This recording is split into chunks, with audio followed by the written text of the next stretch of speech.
ধানমন্ডি 32 এর বাড়ির ইট নিয়ে যা কি করবে?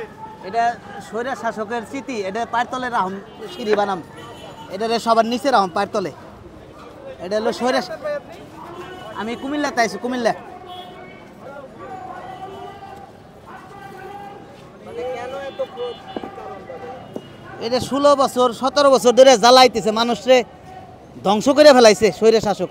ভোট দির পাননি আজকে 3বার করে, একবারও ইলেকশন ভোট দির পাননি। মুখের কথা ভাষা কাইরে নিছে, মুখের কথা বলতে পারি না স্বৈরা শাসকের লিগে। কি কি নিলেন, কি কি নিয়ে যাচ্ছেন? এই যে 2টা ইট, ইট দুটো কি বাইকে করে নিয়ে যাবে? হ্যাঁ, কই নিয়ে যাবে? কুমিল্লা। ইট নিয়ে কি করবেন ওখানে? এটা নিয়ে সবার পায়ের তলে থাকবো, সবাই পারাইবো এটারে রাস্তায় রাস্তায়। কুমিল্লার একটা স্মৃতি করে রাখুন।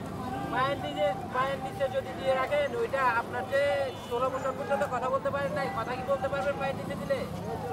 একটা ক্ষোভ মানুষের মুখের ভাষা কাইরে নিছে। রাক্ষসটা ইট দিয়ে বাড়ি সামাল